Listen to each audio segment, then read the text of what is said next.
23 prilli është dita botërore e librit. Një sër aktivitetesh janë zhvilluar sot nga Fakulteti i Historisë dhe Filologjisë. Të gjitha ambientet e filologjikut sot janë vënë në dispozicion të aktiviteteve. Dita ka nisur me promovime librash të vetë anëtarëve të Departamentit të Gazetarisë, si Artan Furga, Rapo Zguri, Ziliftar Bregu e të tjerë.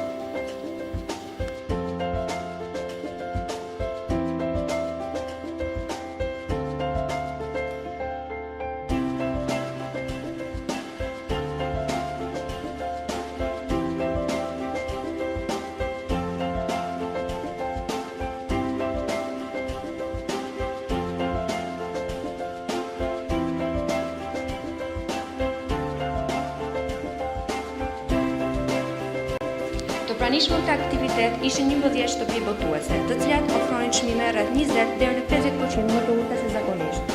Ishin të pakta shitjet, studentët çdo ditë më shumë po i largohen librit. Ata nuk lexojnë, nuk kanë në kulturë leximin, u shprehen për shqetësuar në shtëpitë botuese. Ky event ishte i hapur për gjatë gjithë ditës nga ora 8 deri në orën 16.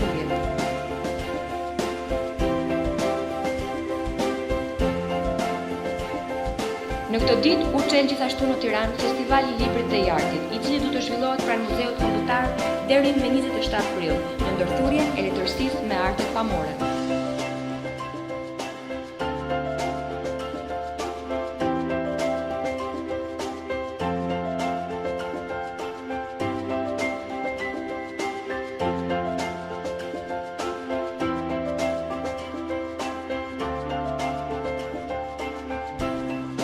Të pranishëm në këtë aktivitet ishin Ministri i Mirëqenies Sociale Zoti Erion Velia, Ministra e Kulturës Zonja Mirela Kumbaro, gazetarja e njohur Udina Xhunga, e cila hapi këtë event me një pjesë nga 110 vetmi të Gabriel Garcia Marquez.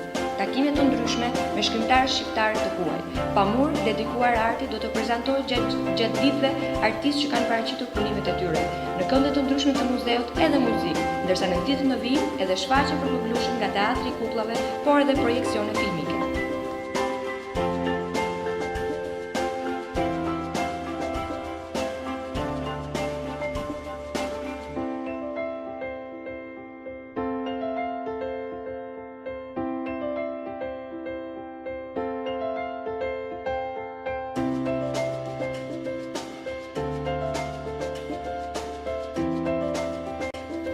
Në përfundim të Festivalit të Librit dhe Artit, organizuar nga Shoqëria e Librit Shqip, me mbështetjen e Ministrisë së Kulturës dhe Tradukit, do jepen 2 çmime: Ai Ardian Kiosi për publicistikën më të mirë të vitit dhe Danish Jukniu për punën më të mirë të arteve pamore.